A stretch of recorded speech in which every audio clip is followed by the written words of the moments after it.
Hai, selamat pagi. Saya Evi Sayono. Di pagi hari ini, di hari Kamis tanggal 26 Mei 2022, saya akan melanjutkan bacaan buku yang ditulis oleh Dr. Ramani Durvasula yang berjudul Should I Stay or Should I Go? Surviving a Relationship with a Narcissist. Buku ini mengupas ciri-ciri atau perilaku-perilaku yang biasanya ditunjukkan oleh penderita Narcissistic Personality Disorder. Di pagi hari ini saya masih akan membacakan bab 3 yang berjudul Are you in a relationship with a narcissist? Apakah Anda sedang berhubungan dengan seorang penderita narsisist? Pada bab 3 ini Dr. Ramani Durvasula menjabarkan 30 ciri-ciri dari penderita Narcissistic Personality Disorder. Salah satunya adalah jealousy atau cemburu. Saya akan membacakan dalam bahasa Inggris terlebih dahulu, baru kemudian saya akan menginterpretasikannya ke dalam bahasa Indonesia. Saya sangat menyarankan agar teman-teman dapat membeli bukunya sendiri, agar teman-teman mendapatkan pemahaman yang lebih menyeluruh terhadap isi buku ini. Setahu saya sampai hari ini, buku ini belum diterjemahkan ke dalam bahasa Indonesia. Namun demikian, teman-teman dapat mendapatkan buku ini di situs-situs belanja buku internasional. Baik, jika teman-teman menyukai apa yang saya bacakan di hari ini, dan jika teman-teman merasa bahwa akan ada banyak teman lain yang akan dapat memetik manfaat dari isi buku ini, maka teman-teman dipersilakan untuk mengklik tanda share, kemudian share link video ini di sosial media yang teman-teman punya. Jangan lupa klik tanda subscribe dan juga tanda loncengnya ya. Ditunggu juga komentar, saran, dan feedback di kolom komentar. Jangan lupa klik tanda like juga. Baik teman-teman, mari kita mulai. Selamat mendengarkan. Pagi ini saya akan membacakan bab 3 yang berjudul Are you in a relationship with a narcissist? Apakah Anda sedang menjalin hubungan dengan seorang penderita narsisis? Pada bab 3 ini, Dr. Ramani Durvasula menuliskan karakteristik atau ciri-ciri dari penderita narsisis. Salah satu di antaranya adalah jealous. Jealous di sini artinya bisa cemburu antar pasangan, atau bisa juga jealous iri hati terhadap pencapaian orang lain. Page 61, jealous. I'm not the cheating kind, never have been. With him, all of my friendships were questioned, and he always perceived a threat from old friends or new friends. Even when things in my life were going well, he would be jealous of those experiences as well. But I made a classic mistake. I mistook all of his jealousy for passionate interest in me. I figured he was so into me that he was afraid of losing me, and I was flattered. Dr. Ramani kemudian mencoba menjelaskan tentang apa yang dimaksud dengan jealous, dan menuliskan kembali cerita tentang seorang perempuan yang menjadi salah satu narasumbernya Dr. Ramani ini, yang memiliki pengalaman tentang bagaimana ia menghadapi kekasihnya yang jealous atau sering cemburu dan juga penderita narsisis. Mari kita dengarkan. Saya bukanlah tipe yang suka selingkuh, tidak pernah malah. Namun ketika menjalin hubungan dengannya, semua pertemanan saya itu dipertanyakan. Dan dia selalu merasa terancam apabila saya gaul dengan teman-teman saya. Baik itu teman-teman lama saya dan juga teman-teman yang baru saya kenal. Nah, yang lebih parah lagi adalah ketika beberapa aspek dalam kehidupan saya itu berjalan dengan sangat baik dan berhasil, maka pasangan saya ini akan juga cemburu dengan pengalaman-pengalaman menyenangkan saya itu. Namun sayangnya, saya kemudian melakukan sebuah kesalahan klasik. Saya menyangka bahwa semua kecemburuannya itu merupakan tanda-tanda bahwa dia itu sangat tertarik pada saya. Passionate interest. Saya ngerasanya saat itu adalah bahwa dia itu sangat tertarik pada saya, so into me, bahwa dia sangat takut kehilangan saya, dan saya malah tersanjung akan hal itu. Page 61 and 62. Narcissists have poorly regulated self-esteem, so they are chronically vulnerable. If they are vulnerable, then there is the threat that they may get found out, so they often maintain a grandiose exterior. Because they always measure themselves by other people, they also measure themselves against other people. They are chronically reliant on the opinions of others to form their own sense of self, and are always comparing themselves, their status, their possessions, and their lives to other people to determine their sense of worth and self-esteem. In a way, narcissists outsource their sense of self. Because of this lack of a consistent, stable inner sense of self, other people can easily be perceived as a threat. When you become too reliant on something or someone else, it is easy to resent it. The ultimate betrayal in a relationship for them is that they can be replaced by someone else and someone better. Mix a little paranoia in there, and you can bet on the fact that they are chronically going to be worried about or accusing you of cheating on them. Sebelum membahas tentang ini, mungkin saya akan membahas tentang arti dari self-esteem. Karena ini yang akan dibahas di bagian jealous ini. Jadi kalau self-esteem, kalau menurut kamus ya, self-esteem itu adalah rasa kepercayaan diri seseorang terhadap dirinya sendiri, bahwa dia itu berharga, atau bahwa dia itu memiliki kemampuan, atau bahwa dia mampu menghormati dirinya sendiri. Nah, Dr. Ramani mengatakan bahwa penderita narsisis ini self-esteem-nya itu tidak kuat, tidak teregulasi dengan baik. Jadi mereka sangat rentan sekali atau sangat rapuh. Nah, karena pada dasarnya narsisis itu adalah orang yang ingin dipandang sempurna, maka mereka itu sangat ketakutan kalau orang lain tuh tahu bahwa mereka sebenarnya rapuh. Sehingga ketika berhadapan dengan dunia luar, mereka cenderung menunjukkan bahwa diri mereka itu grandios. Grandios itu seperti ingin menunjukkan bahwa mereka tuh wah keren, stylenya keren, kepribadiannya kuat. Tapi ini hanya grandios aja, hanya tampilan permukaan aja. Sebenarnya mah enggak. Seorang narsisis cenderung menunjukkan bahwa mereka itu kuat, mereka itu keren, mereka itu paling baik. Padahal itu hanya tampilan luar saja.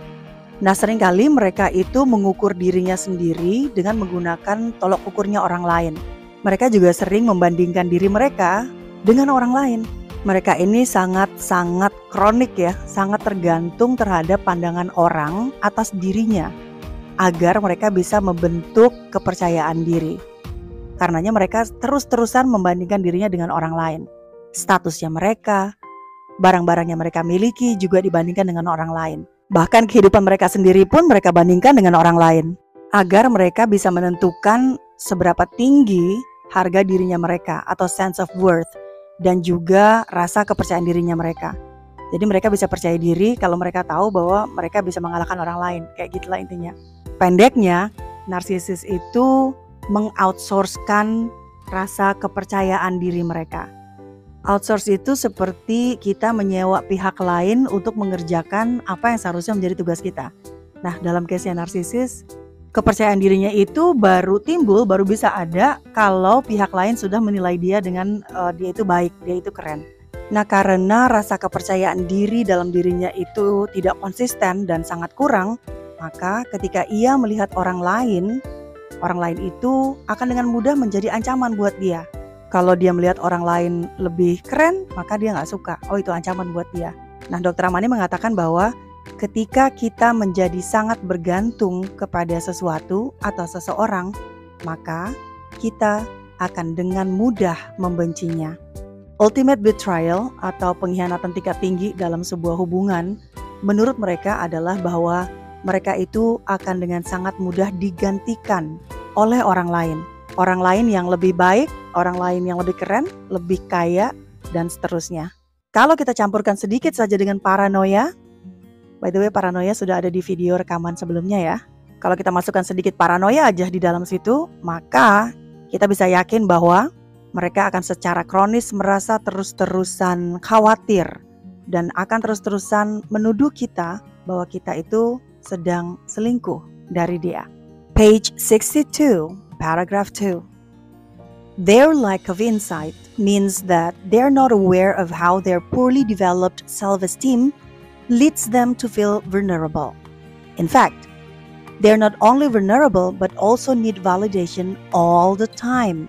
So they are also often predisposed to having inappropriate relationships with other people, as well as affairs and one-night stands, because it makes them feel validated and admired for a minute. They are also prone to something called projection, discussed later, whereby they place their flaws and questionable behaviors on everyone else. Jealousy is often a great litmus test of whether or not your partner is actually the one cheating. If he starts accusing you of cheating out of the blue, you can bet the farm on the fact that he is not already cheating.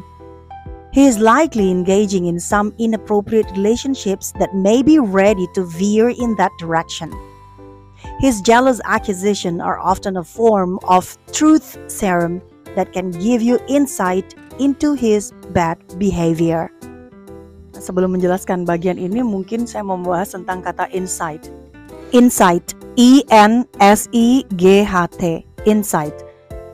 Jadi insight itu adalah kemampuan seseorang untuk mencari atau untuk mendapatkan pemahaman yang mendalam, yang intuitif, yang intuitif yang baik terhadap orang lain. Kayak signal-signal yang dapat memberikan kita pengetahuan lebih dalam tentang suatu benda atau seseorang yang ada di depan kita. Nah sayangnya, Dr. Amani mengatakan bahwa penderita narsisis itu insights-nya itu nggak bagus atau jelek. Karena insight-nya tidak bagus, maka mereka seringkali nggak nyadar bahwa rasa percaya diri mereka yang tidak berkembang dengan baik ini akhirnya dapat membuat mereka merasa rentan atau vulnerable. Nah, mereka bukan hanya merasa rentan, tapi mereka juga membutuhkan validasi setiap saat.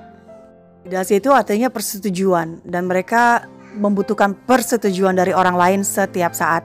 Jadi misalnya pakai baju bagus, mereka harus dibilang sama orang lain bahwa oh baju yang kamu pakai tuh bagus ya. Baru mereka akan percaya bahwa oh iya bajuku tuh bagus.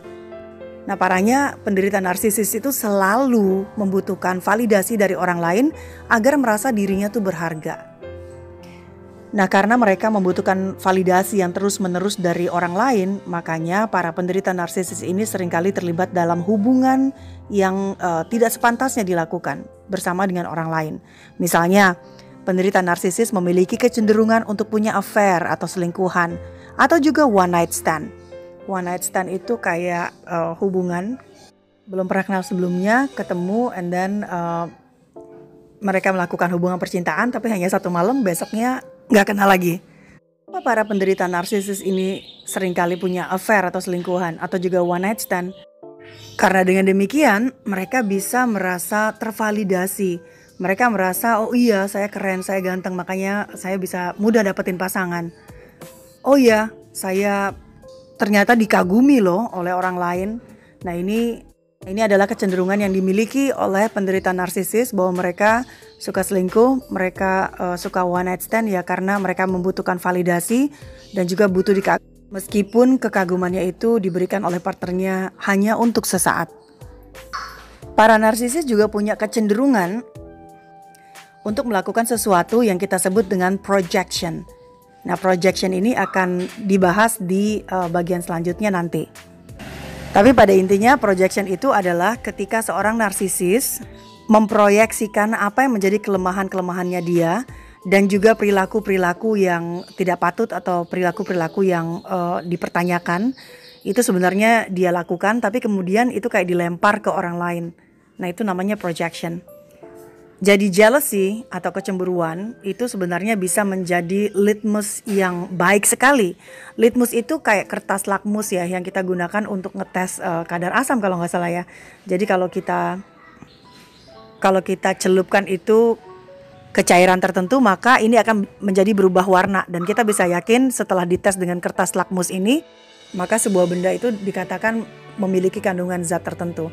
Nah, jealousy ini bisa kita kategorikan sebagai alat pengetes yang sangat baik. Apakah partner kita itu sebenarnya sudah benar-benar selingkuh atau belum? Kalau misalnya dia tiba-tiba out of the blue, gak ada angin, gak ada hujan, tiba-tiba menuduh kita selingkuh, maka kita bisa yakin bahwasanya sebenarnya dia udah selingkuh duluan atau sedang dalam tahapan mau ke arah selingkuh. Tuduhan-tuduhan kecemburuannya ini sebenarnya lebih kepada semacam serum kebenaran yang dapat memberikan kita insight atau tanda-tanda terhadap perilaku buruk yang sedang ia lakukan atau akan ia lakukan. Page 62, paragraph 3. The jealousy while it is often focused on cheating partners, also takes many other forms, including jealousy of a co-worker who receives a better office or promotion, a friend who gets a new car or great new house, or a sibling who buys a summer house. The jealousy can consume them and leads them to feel worse about themselves, so they seek validation to offset these bad feelings, which can often get them into trouble and be hurtful for their partner. For example, spending money they don't have or cheating. Narcissists tend to be envious and covetous, like a jealous child who wants the toys other people have and measures themselves and others by these toys. Kecemburuan dari seorang narsisis bukan hanya terfokus kepada apakah partnernya selingkuh atau tidak. Tapi, jealousy atau kecemburuan ini bentuknya bisa macam-macam.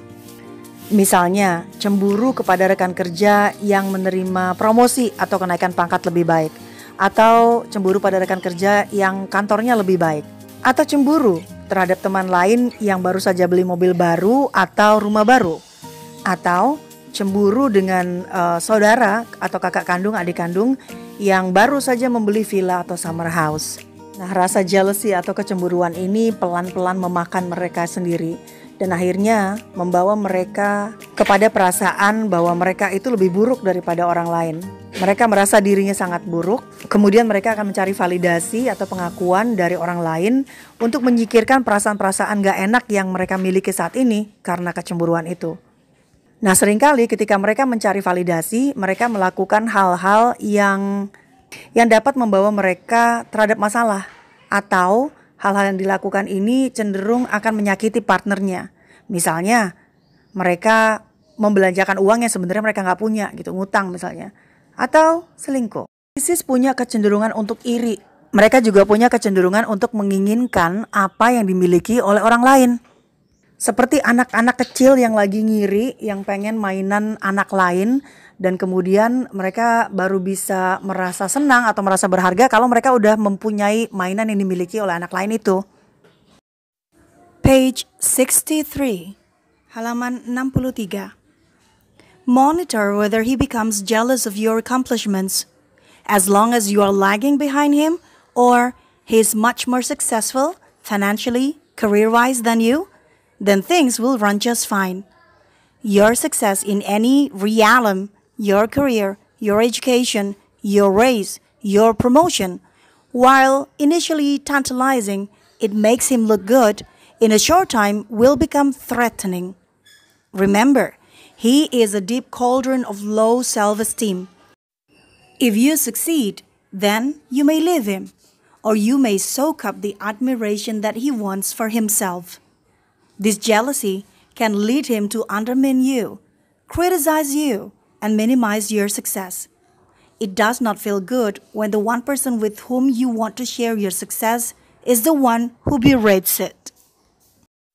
Dr. Amani menyarankan kepada kita untuk benar-benar mengamati apakah pasangan kita ini menjadi cemburu atau jealous ketika kita mendapatkan pencapaian yang bagus, ketika kita sukses melakukan sesuatu.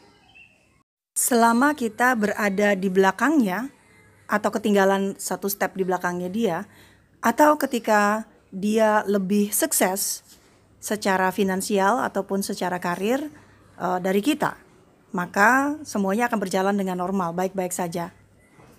Tapi kalau kita lebih sukses dalam berbagai hal ya, misalnya karir kita lebih sukses, pendidikan kita lebih tinggi, kenaikan gaji kita lebih tinggi, atau kita mendapatkan promosi di pekerjaan, awalnya dia akan senang. Karena semua hal-hal baik itu akan membuat dia juga terlihat baik di depan orang. Tapi sebentar saja hal ini, karena nantinya dia akan menjadi terancam karena kesuksesan-kesuksesan kita terima tadi. Dr. Amani meminta kita untuk mengingat baik-baik bahwa penderita narsisis ini semacam ibaratnya sebuah panci panjang ya, semacam kukusan, cauldron. Cauldron tuh kayak periuk yang panjang tinggi gitu, yang isinya semuanya tentang kepercayaan diri yang sangat rendah. Apabila Anda atau kita lebih sukses, maka bisa jadi kita akan meninggalkan dia. Atau kalau kita lebih sukses, maka kita akan mendapatkan semua admiration atau kekaguman-kekaguman dari orang yang sebenarnya dia pengen juga. Nah, kalau pasangan kita yang narsisis ini sudah mulai cemburu atau jealous terhadap pencapaian kita, maka bisa jadi dia akan melontarkan kata-kata yang merendahkan kita, kayak bilang, ah kayak gitu aja, aku juga bisa kok. Ah kamu kan sebenarnya nggak jago, aku yang lebih jago.